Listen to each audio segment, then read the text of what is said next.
The massive doors of the Galactic Council chamber opened with a deep rumbling sound that echoed through the vast hall. Kim Dae-yeon walked slowly across the polished floor, his footsteps, the only sound in the suddenly quiet room every alien eye followed the human ambassador as he made his way to the speaker's platform at the center of the chamber. The council hall was enormous, bigger than any building on Earth, with seats arranged in circles that rose up like a giant amphitheater. Each section held different alien species. The blue-skinned Valkyrie sat in their climate-controlled pods, while the tall plant-like Threnody swayed gently in their special soil chambers. The crystalline Zephyrians reflected the chamber's lights, creating rainbow patterns on the walls. Kim Dae-yeon had walked this path many times before, but today felt different. Today the air itself seemed heavy with tension and barely contained hostility. He could feel the weight of 300 alien representatives watching him, their emotions ranging from guilt to anger to something that might have been fear. For 3 years, Kim Dae-yeon had served as humanity's voice in this chamber. He had negotiated trade deals that benefited everyone. He had helped end wars that had lasted for generations. He had worked 18-hour days trying to build bridges between species that had never trusted each other before. Today, all of that work was about to be thrown away. Lee Min-yuk sat in the human observation section watching his friend and colleague prepare to face the council. Lee had served as military advisor to the council, helping alien species resolve conflicts that seemed impossible to solve. He had trained alien soldiers in new fighting techniques. He had designed defense systems that protected entire worlds from invasion. He had spent years building relationships with alien military leaders who had become more than colleagues. They had become friends, but friendship apparently meant nothing when politics got involved. The Valkyrie representative stood first, his blue skin darker than usual, which meant he was nervous or angry. Valkyrie skin changed color with their emotions, and right now their section looked like a stormy ocean Kim Dae-yeon had saved the Valkyrie homeworld from destruction. When a massive asteroid had been heading straight for their planet, human engineers had worked for months without sleep to build a deflection system that pushed the asteroid into a safe orbit. The Valkyrie representative spoke in his species' clicking language, which the translation systems converted to galactic standard. The humans have proven themselves too unpredictable for continued participation in council governance. Their aggressive nature and tendency toward independent action makes them unsuitable for civilized cooperation. Kim Dae-yeon felt something cold settle in his stomach, but he kept his face calm and neutral. He had expected this, but hearing it still hurt. The Valkyrie were calling humans aggressive and unpredictable, the same humans who had worked day and night to save their world from destruction. The Threnody representative was next, speaking in the musical tones that his plant-like species used for communication. The humans interfere too much in conflicts that do not concern them. They impose their solutions without proper respect for traditional methods of resolution. Their presence disrupts the natural balance of galactic politics. Lee Min-yuk gripped the armrests of his chair so hard his knuckles turned white. The Threnody had been locked in a civil war for 40 years before human diplomats arrived. Human negotiators had spent 2 years learning every detail of Threnody culture and history. They had found a solution that honored both sides' traditions while ending the bloodshed. Now the Threnody were complaining about human interference. One by one, the alien species stood to speak against humanity. The Aquatic Confederation complained that humans moved too fast and made decisions without enough consultation. The silicon-based collective said humans were too emotional and let feelings cloud their judgment. The energy beings claimed humans were too physical and didn't understand more advanced forms of existence. Each complaint felt like a knife being twisted in Kim Dae-yeon's chest. These were the same species that had begged for human help when they faced problems they couldn't solve, the same aliens who had celebrated human achievements when those achievements benefited them, the same colleagues who had shared meals and stories and hopes for the future. Park Soo-jin watched from the engineering section, where she had spent 3 years working alongside alien technicians. She had helped design the council's new communication network that allowed instant translation between hundreds of different languages. She had solved power distribution problems that had puzzled alien engineers for decades. She had created new materials that made spacecraft stronger and more efficient the alien engineers she had worked with wouldn't meet her eyes now. They stared at their hands or their screens or anywhere except at the human, who had taught them things they never would have discovered on their own. Park Soo-jin felt a deep sadness that was somehow worse than anger. At least anger would have given her something to fight against. This felt like betrayal by family. The vote was called, and Kim Dae-yeon watched as species after species voted to strip humanity of voting rights in the council. The final count was 247 votes in favor of the motion, 38 votes against, and 15 abstentions. Humanity was being kicked out of galactic government by the same aliens they had spent years helping. Kim Dae-yeon stood quietly for a long moment after the vote was announced. The chamber was completely silent, as if everyone was holding their breath, waiting to see how the humans would react. Some of the aliens probably expected shouting, or threats, or dramatic speeches about injustice and betrayal. Others might have expected the humans to beg or plead or promise to change their ways. Instead, Kim Dae-yeon simply nodded once and spoke in a calm, clear voice that carried to every corner of the vast chamber. Very well, humanity accepts this decision. We thank the Council for the opportunity to serve, and we wish you success in your future endeavors. The simplicity of his response seemed to shock the assembled aliens more than any angry outburst would have. Several representatives shifted uncomfortably in their seats. The Valkyrie section turned an even darker shade of blue. The Threnody swayed more rapidly, which meant they were agitated. Kim Dae-yeon turned and walked back across the chamber floor, his footsteps echoing again in the silence. Lee Min-hyuk and Park Soo-jin rose from their seats and followed him. Other humans throughout the chamber quietly gathered their belongings and began filing out. Within 6 hours, every human in council space had received the same message from Earth government. Directive 77 Alpha. All human personnel are to cease current assignments and prepare for immediate departure.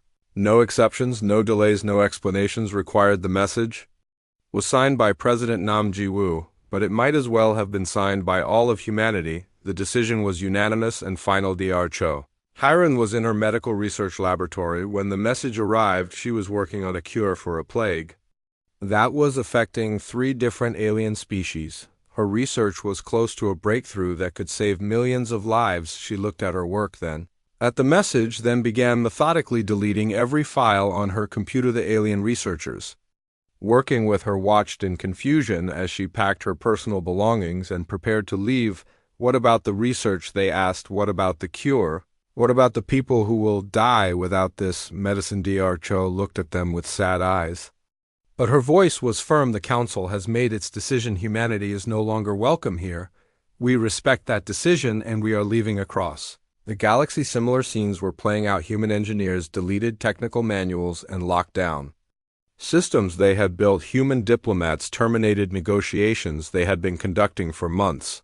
Human traders canceled contracts and closed shipping routes. Human teachers said goodbye to alien students who couldn't understand why their favorite instructors were suddenly leaving. No human made dramatic speeches about the injustice of their treatment. No one threatened revenge or promised that the aliens would regret their decision. The humans simply packed their belongings, said polite goodbyes, and left with a dignity that somehow made their departure more disturbing than any angry exit would have been. By the end of the week, every human had quietly disappeared from council space, leaving behind empty offices, abandoned research projects, and increasingly worried aliens who were beginning to realize they might have made a terrible mistake. The silence of humanity's departure was more frightening than any words of anger could have been. 3 months had passed since the humans left, and Counselor Thex was staring at his computer screen in growing panic. The defense grid protecting his homeworld was showing error messages he had never seen before. Red warning lights blinked across the control panel like angry eyes, telling him that systems were failing but not telling him.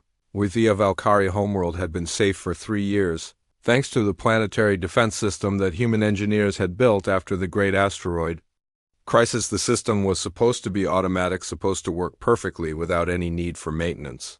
But now the massive orbital platforms that protected his people from space debris were shutting down one by one. Thex tried calling his best technicians, but none of them understood the error codes. The messages were written in human, technical language that the translation computers could not properly convert. Even worse, the system diagnostics were based on human engineering principles that Valkyrie minds found almost impossible to follow. The first platform went offline on a Tuesday morning. The second platform failed 3 days later. By the end of the week, 5 of the 12 defense platforms were dark and useless, floating in space like dead metal monuments to Valkyrie helpless nests. Remembered how proud his people had been when they voted to remove humans from the council. The humans were too aggressive, too unpredictable, too different from civilized species, but now those same aggressive, unpredictable humans were the only ones who understood how to keep Valkyrie children safe from the rocks and ice that constantly threatened their world. On the Threnody homeworld, similar problems were emerging, but theirs were political instead of technical. The peace accords that had ended 40 years of civil war were starting to break down in ways that nobody had expected. Different Threnody factions were interpreting the treaty clauses differently and without human diplomats to explain what the agreements actually meant. Old enemies were starting to fight again. Elder Vashti had been one of the strongest voices calling for human removal from the council. She had argued that humans interfered too much in conflicts that were not their business. She had said that Threnody were perfectly capable of managing their own affairs without outside help. Now she stood in her garden watching smoke rise from burning buildings in the distance. The northern territories were fighting with the southern clans again. Both sides claimed that the human negotiated peace treaty supported their position. Both sides were probably right, because human diplomatic language was so complex that it could mean different things to different people. The problem was that only humans seemed to understand how their own diplomatic language worked. The peace accords were filled with references to human legal concepts and human cultural ideas that made perfect sense when Ambassador Kim Dae-yeon explained them, but made no sense at all when Threnody lawyers tried to interpret them. Alone, Vashti tried to contact Earth through official channels, hoping to ask for clarification about just a few key treaty points. The response came back within hours. Polite and professional and completely unhelpful humanity was no longer part of the Galactic Council and therefore could not provide assistance with council-related matters. Earth wished the Threnody people well in their future endeavors. The message was signed by some human bureaucrat that Vashti had never heard of. There was no anger in the words, no bitterness, no threats.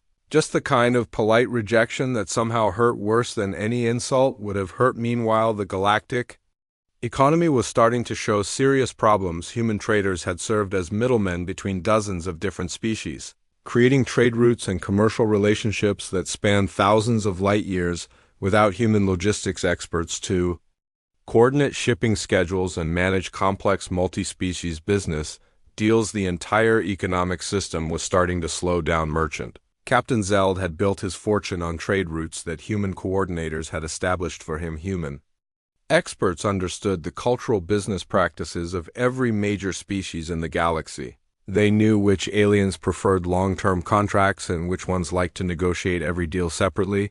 They knew which species considered certain goods sacred and which ones would buy anything if the price was right. Now Zeld's cargo ships sat empty in docking bays because he could not figure out how to organize the complex shipping schedules that humans had made look easy. His human contacts had simply vanished, leaving behind empty offices and communication systems that no longer responded to his calls. The worst part was that Zeld knew the other alien merchants were struggling with the same problems. They were all losing money because none of them really understood how human-managed trade actually worked. They had all just trusted the humans to handle the complicated parts, and now the complicated parts were impossible to figure out. Dr. Cho Hyren had been the council's chief medical researcher, and her sudden departure was creating health crises across multiple worlds. Her research laboratories stood empty now, with automated systems still running experiments that no alien scientist could understand. The equipment hummed and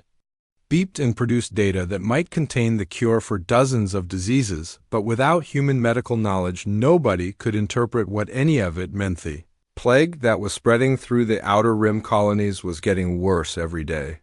Thousands of people were dying while alien doctors struggled to understand research that Dr. Cho had almost completed. The cure was probably somewhere in her abandoned files, but her research methods were based on human biological science that other species found nearly impossible to follow. Dr. Renth had worked alongside Dr. Cho for 2 years learning human medical techniques and thinking he understood human research methods. But now as he stared at screens full of data, he realized he had only understood the simple parts. The complex theoretical framework that guided human medicine was as foreign to his mind as quantum physics would be to a primitive cave dweller. The communications network that connected the entire galaxy was starting to experience problems too. Human technicians had maintained the system for years, keeping billions of people connected across vast distances. The network was incredibly complex with backup systems and redundant pathways and security protocols that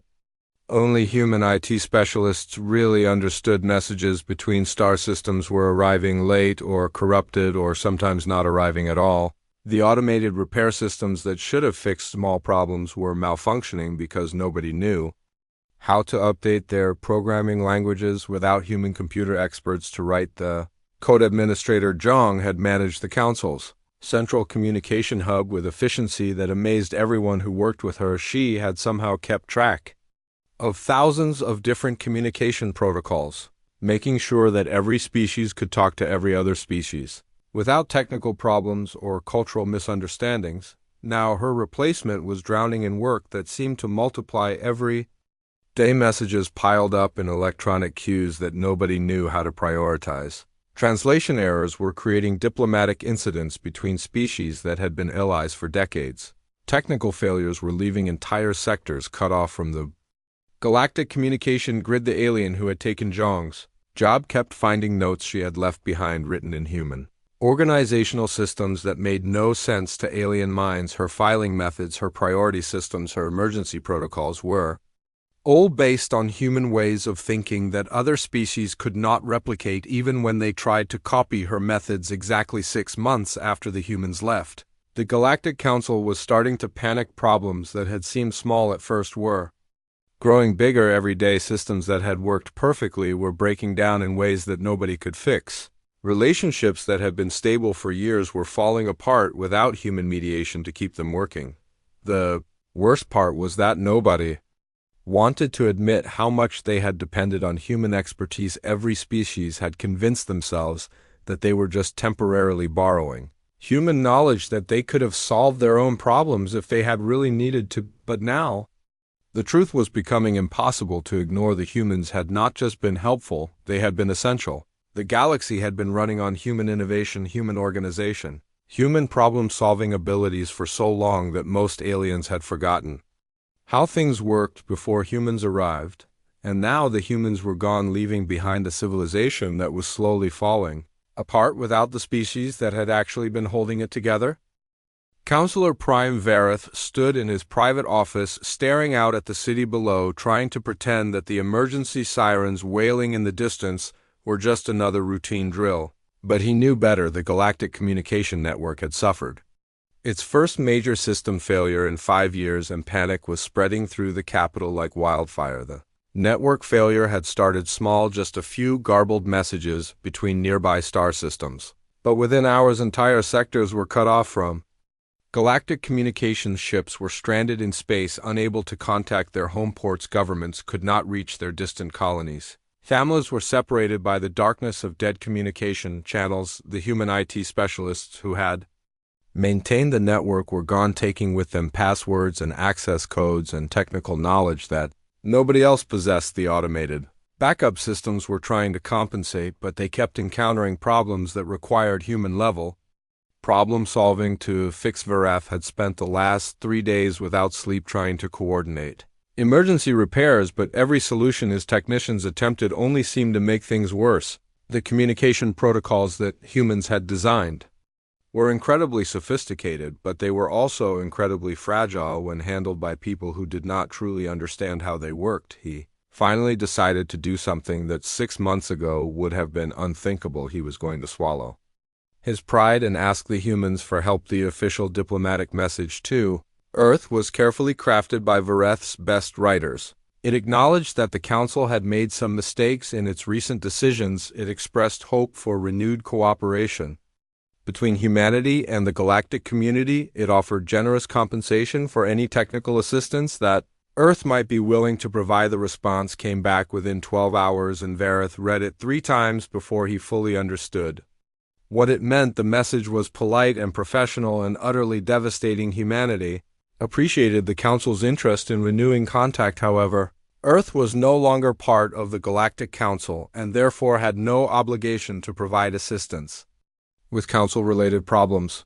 The message wished the Council well in resolving its current difficulties through its own resources and capabilities. The message was signed by President Nam Jiwoo, but it might as well have been signed by every human who had ever worked for the Council. The rejection was complete, and Fanalvareth tried a different approach. He authorized the Council Treasury to offer massive payments to individual human consultants, hoping that personal greed might accomplish what official diplomacy could not. The amounts offered were staggering, enough money to buy entire star systems, enough resources to fund technological research for decades, but Earth had implemented strict regulations preventing any human citizen from providing services to Council species without explicit government approval, and that approval was not coming. The few humans who might have been tempted by the enormous payments were bound by loyalty to their own government and to their fellow humans who had been insulted and rejected by the same aliens now begging for help. Dr. Kim Young-ho had been one of the Council's most brilliant researchers, specializing in energy systems that powered entire civilizations. He received 17 different job offers from alien corporations, each one offering him wealth beyond imagination, but his response to every offer was the same polite refusal. Earth had made its position clear, and Dr. Kim was not going to betray his planet for money, no matter how desperate the aliens became. His research had helped build the power grids that kept billions of aliens alive and comfortable. But those same aliens had voted to kick humanity out of galactic government. Now they would have to maintain their power systems without human help. Military crises were erupting across 3 different sectors simultaneously. The peacekeeping protocols that General Park Tae-hoon had established were falling apart without human oversight. To maintain the delicate balance between hostile species, the Krillian Empire and the Nexus Federation had been enemies for centuries before human diplomats negotiated a ceasefire that had lasted for 5 years. The peace agreement was based on early warning systems that monitored both sides' military movements and prevented surprise attacks before they could start, but the early warning systems were failing because nobody understood their maintenance schedules. The automated sensors were going offline one by one, leaving both sides blind to each other's activities. Paranoia was replacing trust, and within weeks both empires were mobilizing for war. Captain Yujian had trained military officers from both sides, teaching them tactical strategies that went beyond their species' natural fighting instincts. He had helped them understand that modern warfare required cooperation between different types of units and careful coordination of complex battle plans. Now those same officers were preparing to fight each other using the tactics that Captain Yu had taught them, but without human strategic oversight their campaigns were turning into costly disasters that destroyed entire planets while accomplishing nothing. The economic situation was becoming desperate. As well, the galactic economy had contracted by more than half as trade relationships collapsed without human intermediaries to maintain them. Unemployment was reaching crisis levels on dozens of worlds as industries that depended on human innovation simply shut down. Alien corporations were trying desperately to reverse engineer human technology, but human thinking patterns proved impossible to replicate. The creativity and adaptability that made humans valuable were not just technical skills that could be learned. They were fundamental aspects of human nature that had evolved over millions of years on Earth. The Zephyrian crisis was perhaps the most terrifying of all. Their artificially reignited sun was showing signs of instability that could lead to total stellar collapse. Dr. Shin Yojin and her team had performed the original miracle that saved the Zephyrian homeworld, but they had left behind only incomplete notes, written in human scientific notation that alien minds could barely comprehend. Zephyrian scientists worked frantically to understand the processes keeping their star stable but human. Astrophysics was based on mathematical concepts and theoretical frameworks that seemed almost magical to alien researchers. Without human expertise, the Zephyrian sun might collapse within months, potentially destroying not just their homeworld but destabilizing the gravity fields of nearby star systems. Food distribution networks were failing as well, causing famine on worlds that had been food secure for years. Human agricultural specialists had developed crop varieties that could grow in alien soil conditions, creating abundant harvests that fed billions of people, but these hybrid crops required specific fertilizers and growing techniques that only human botanists fully understood. Without proper care, the crops were reverting to less productive ancestral varieties that could not support the populations that had grown dependent on human-enhanced agriculture. Children were starving on worlds that had abundant farmland because alien farmers could not figure out how to maintain the agricultural systems that humans had created for them. The irony was bitter, and terrible worlds with the resources to feed everyone were watching their people die because they had rejected the species that had made abundance possible. The psychological impact was almost as devastating as the practical problems. Alien species that had worked alongside humans for years felt abandoned by friends they had trusted. Many aliens had formed genuine friendships with human colleagues, and the sudden disappearance of these relationships left emotional wounds that were slow to heal. On dozens of worlds, alien children asked their parents why their favorite human teachers had gone away. Why had the kind human doctors stopped coming to their schools? Why had the funny human engineers who fixed their broken toys simply vanished without saying goodbye? The adults had no good answers, because the truth was too painful to admit. They had betrayed the humans who had helped them, and now those humans were gone forever. Council meetings had become exercises in futility as member species struggled to address problems that seemed to multiply faster than they could be solved. The grand chambers, where humans had once provided solutions to impossible challenges, now hosted debates about how to distribute dwindling resources among failing systems. The species that had voted to exclude humans from decision-making were now making decisions that consistently made their problems worse. Every attempted solution seemed to create two new problems. Every fixed system seemed to break something else that had been working fine and somewhere beyond the edge of council space, humanity was building something new, something that did not depend on alien approval or cooperation. The few long-range sensors that still functioned reported human ships exploring regions that no council species had ever visited. Human colonies were being established in star systems that offered resources and opportunities beyond anything the council controlled. The humans were not sitting quietly on Earth mourning their rejection. They were moving forward, building a future that did not include the aliens who had decided they were not wanted. The silence that had followed humanity's departure was becoming louder every day, drowning out the voices of council members who were finally beginning to understand the magnitude of their mistake. 1 year had passed since humanity departed in silence, and the Galactic Council was dying a slow, painful death that everyone could see. But nobody knew how to stop. Administrator Kesh sat in what used to be the bustling Council Coordination Center, staring at screens that showed the systematic collapse of galactic civilization. The numbers were terrifying but unavoidable. Interstellar trade had dropped by 70%. 60 entire industries had simply ceased to exist when the human technical knowledge that supported them vanished. Industrial production was down to levels not seen in 3 centuries. Unemployment had reached 40% across most council worlds. Kesh remembered when this same room had been full of activity with human coordinators managing thousands of complex projects simultaneously.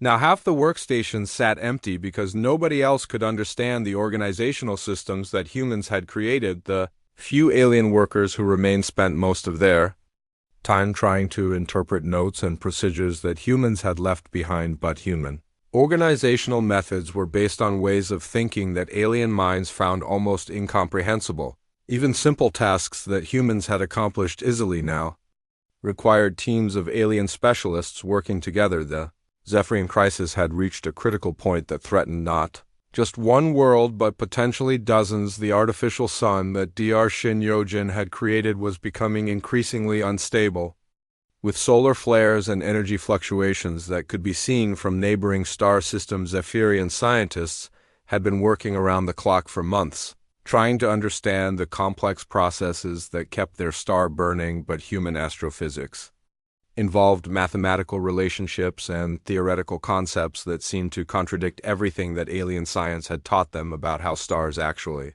worked. The research notes that Dr. Shin had left behind were written in human scientific notation that required deep understanding of human mathematical philosophy to interpret properly. Even when alien scientists could translate the symbols, they could not grasp the underlying concepts that made human stellar engineering possible. Time was running out. The solar instabilities were getting worse each week, and computer models suggested that complete stellar collapse could happen within 6 months. If the Zephyrian sun exploded or imploded, the gravitational effects would destabilize the orbits of planets in 17 different star systems, potentially killing billions of people. But without human expertise, there was nothing anyone could do except watch and wait and hope that somehow the crisis would resolve itself. Agricultural disasters were spreading across the galaxy as human-enhanced crops failed. Without proper maintenance, worlds that had been food exporters for years were now importing basic nutrients just to prevent mass starvation. The hybrid plants that human botanists had developed were incredibly productive, but they were also incredibly fragile when handled by people who did not understand their specific requirements. Alien farmers had tried to maintain the crops using traditional methods, but the results were catastrophic. On the Valkyrie homeworld, crop yields had dropped by 80% in just one growing season. The same fields that had produced abundant harvests under human guidance now yielded barely enough food to feed the workers who tended them. Elder Moxith had been one of the strongest supporters of removing humans from the council, arguing that aliens should not depend on outside species for their basic survival needs. Now he stood in his withered fields watching his people slowly starve and wondering if his pride had cost them everything. The communication breakdowns were getting worse as well. Large sections of the galaxy were now completely cut off from the central network, leaving entire civilizations isolated and alone. Emergency messages could not get through.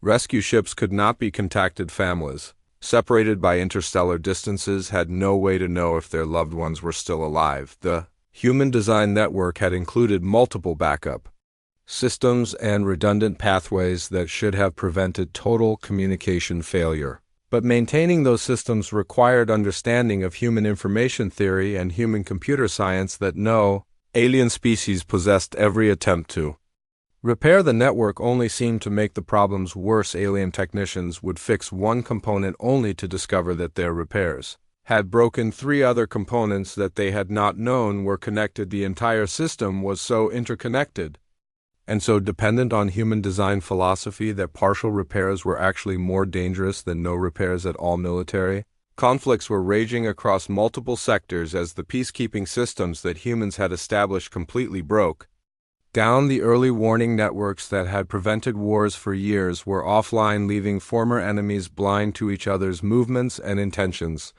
The Krillian Empire and the Nexus Federation were locked in a brutal war that neither side could when both empires had been trained by human military advisors and both were using human tactical strategies, but without human strategic oversight. Their campaigns had devolved into pointless destruction that accomplished nothing except killing millions of soldiers. Captain Yu Jian had taught both sides how to fight efficiently and effectively, but he had also taught them how to fight honorably and how to recognize when continued fighting served no useful purpose without his guidance. The war had become a meat grinder that consumed entire generations while achieving no meaningful objective. Similar conflicts were erupting elsewhere, as species that had been kept apart by human diplomacy suddenly found themselves face to face with old enemies. The buffer zones and neutral territories that human peacekeepers had maintained were being violated as desperate governments tried to secure resources for their failing civilizations. The psychological damage was perhaps the worst part of the crisis. Alien children who had grown up with human teachers and human doctors were developing behavioral problems that alien psychologists could not understand or treat. The sudden disappearance of human role models had created a generation of young aliens who associated the current chaos with the loss of the stability that humans had provided. Dr. Bang Suman had been beloved by thousands of alien children across dozens of worlds. Her educational programs had helped young aliens learn about different species and cultures, creating understanding that prevented the kind of prejudice and hatred that had caused wars in the past. Now, those same children were growing up in a galaxy where different species blamed each other for the ongoing crises, where economic desperation was creating ethnic tensions that had not existed for decades, where the failure of interspecies cooperation was teaching young minds that aliens could not be trusted. The long-term implications were terrifying. A generation of aliens was learning that diversity led to disaster, that cooperation between different species was impossible, that isolation and self-reliance were the only paths to survival. These lessons would shape galactic politics for centuries. To come intelligence reports reaching the few functioning council offices painted a picture of humanity that was both inspiring and heartbreaking. Humans had not retreated to Earth to lick their wounds and mourn their rejection. Instead, they were expanding faster and more successfully than they ever had while part of the council. Human colonies were being established in star systems that offered resources far superior to anything in council space. Human technology was advancing at rates that amazed even human scientists, as creative minds were freed from the obligation to solve everyone else's problems. Human relationships with previously unknown alien species were creating new alliances based on mutual respect rather than one-sided dependence. The humans were building something magnificent while the council was falling apart, and the contrast was becoming more obvious every day. Director Kim Min-seok had been one of the council's most valuable researchers, but now he was leading human exploration programs that were making discoveries that dwarfed anything the council had ever achieved. His teams had found 3 new forms of life, 2 new types of energy, and 1 completely new branch of mathematics that revolutionized human understanding of space and time. The reports from human space described cities that floated among the stars, agricultural systems that produced food in zero gravity, manufacturing processes that created materials stronger than anything previously known, defense networks that made human colonies absolutely secure from any possible attack. Meanwhile, council space was becoming a wasteland of failed systems, broken relationships, and dying civilizations. The species that had rejected human help were learning too late that some kinds of knowledge could not be replaced and some kinds of expertise could not be recreated. The domino effect was accelerating. Every failed system caused 3 more systems to fail. Every broken relationship led to 5 new conflicts. Every solved problem created 10 new complications that nobody knew how to address, and still, the humans remained silent, offering no help, no advice, no hope to the civilizations that were collapsing without them. 2 years had passed since the humans walked away, and the Galactic Council existed now only in name. The grand chambers that had once housed representatives from 300 different worlds now echoed with the voices of fewer than 50 delegates. Most member species had withdrawn from collective agreements, choosing to focus on their own survival as the council proved incapable of providing even basic services. Counselor Prime Vareth stood alone in his office, reading intelligence reports that painted a picture of galactic civilization in its death throes. The communication network was functioning at less than 10% capacity, leaving most worlds isolated and desperate. The economic system had collapsed so completely that many planets had returned to primitive barter systems. The military peacekeeping forces had dissolved, leaving dozens of conflicts to rage unchecked across former council space. But the most disturbing reports came from the edges of known space, where human activity was creating something that made the old council look like a primitive tribal gathering. Long-range sensors that still functioned showed human ships moving through regions that council explorers had never even attempted to reach. Human colonies were established in star systems that offered resources and opportunities beyond anything the council had ever controlled. Human technology had advanced so far beyond council capabilities that alien scientists could barely understand what they were observing. The humans had not needed the council as much as the council had needed humanity. This truth was becoming impossible to ignore, and it was destroying Vareth's understanding of how galactic politics actually worked. For centuries, the council had operated on the assumption that smaller species needed the protection and guidance of larger, more established civilizations. The humans had been welcomed into the council as junior partners who would contribute labor and creativity in exchange for access to advanced alien knowledge and technology, but the reports from human space told a different story. Human scientific advancement was proceeding at rates that made alien research look glacial. Human engineering projects were solving problems that alien species had considered impossible. Human diplomatic relationships with non-council species were creating trade networks that dwarfed anything the council had ever achieved. President Nam Jiwoo had been elected to her second term on a platform of human independence and galactic expansion. Her government was establishing colonies faster than council record keepers could track them. Human explorers were making contact with alien species that had never heard of the Galactic Council and were forming relationships based on mutual benefit rather than the kind of one-sided dependence that had characterized council politics. The humans were not sitting quietly on Earth mourning their rejection from galactic society. They were building an alternative to galactic society that was proving superior in every measurable way. Director Kim Min-seok had published research papers that alien scientists could barely comprehend, describing mathematical discoveries that revolutionized understanding of space-time energy and matter. His human research teams were advancing knowledge at rates that made centuries of council scientific progress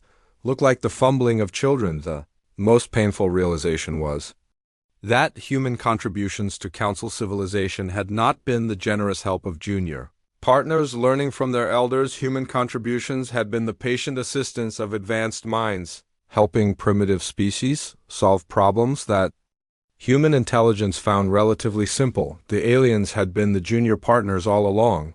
They had just been too proud and too blind to realize it. Intelligence reports described human colonies that existed in environments where council species could not survive. Human settlements in the cores of gas giants where pressure and radiation would kill any known alien life form.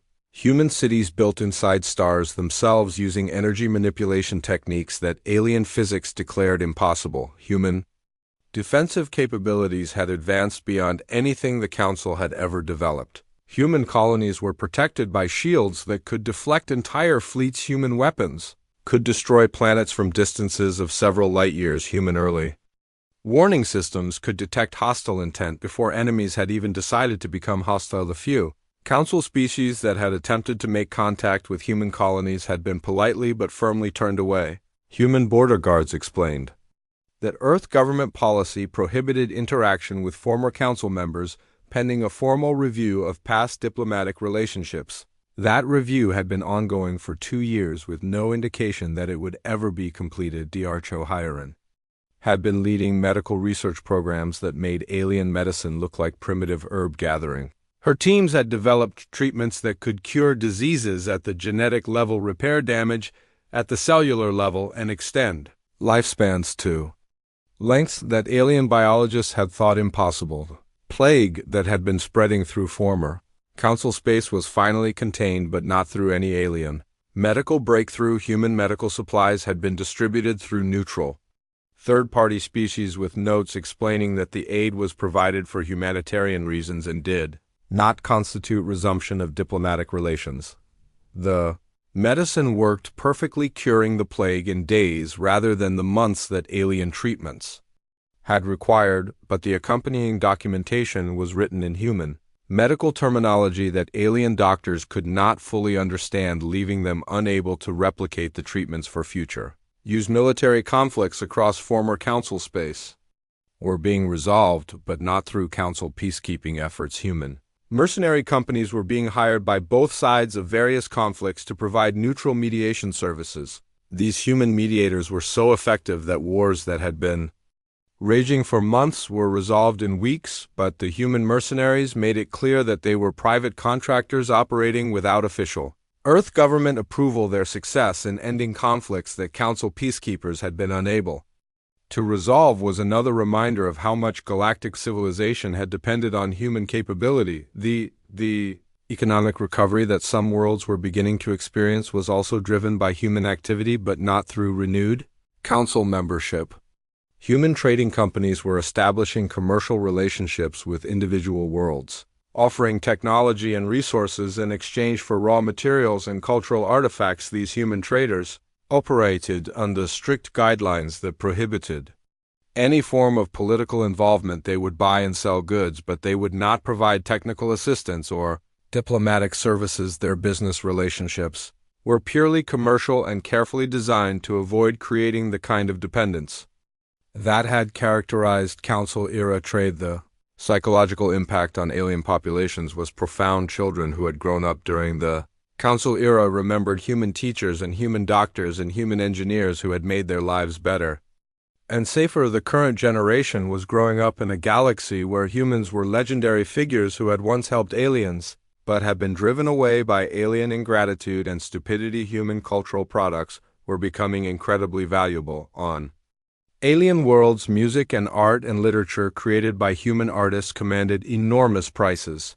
because they represented a connection to the species that many aliens now viewed as the greatest loss in galactic history. But these cultural exchanges were carefully managed through non-governmental organizations that maintained strict separation between commercial activity and political relationships. The humans were willing to share their art, but not their friendship. The truth that Counselor Prime Vareth finally had to admit to himself was that the Galactic Council had made the greatest mistake in galactic history. They had possessed a relationship with the most capable species in known space, and they had thrown it away because of pride and fear and political stupidity. The humans had offered their knowledge, their creativity, their problem-solving abilities, and their friendship to alien species who had responded by deciding that human contributions were not valuable enough to justify human participation in government. Now those same alien species were slowly dying, while humanity flourished beyond their ability to comprehend or compete with. The silence that had followed humanity's departure had become deafening. It was the silence of opportunities lost forever, the silence of relationships that could never be repaired, the silence of a species that had moved beyond the need for approval from the aliens who had rejected them. Vareth's intelligence reports included economic projections that showed human civilization would surpass the combined capabilities of all former Council species within 5 years. Human technology was advancing so rapidly that soon there would be no basis for meaningful cooperation. Even if political relationships could somehow be restored, the gap between human capabilities and alien capabilities was widening every day. Soon the aliens would have nothing to offer humanity except their need for help and their regret for past mistakes, and regret was not a foundation upon which to build the kind of partnership that galactic civilization desperately needed to survive. 5 years had passed since humanity departed in silence, and Counselor Prime Vareth stood in the Sol spaceport trying to maintain his dignity while his heart hammered with desperate hope. The formal delegation that he led represented what remained of the Galactic Council, 12 species out of the original 300 who still maintained enough governmental structure to send official representatives. The other species had either collapsed completely or withdrawn so far into isolation that they might as well have ceased to exist. The Grand Alliance that had once spanned the galaxy was now a handful of desperate civilizations begging for help from the species they had rejected. President Nam Jiwoo received them in a conference room that was elegantly simple in the way that only truly advanced civilizations could achieve. The walls displayed views of human colonies among the stars, cities that floated in space, and engineering projects that defied every law of physics that alien science had ever discovered. She listened politely while Vareth delivered the speech he had been preparing for months. The Council acknowledged its mistakes in removing humanity from galactic governance.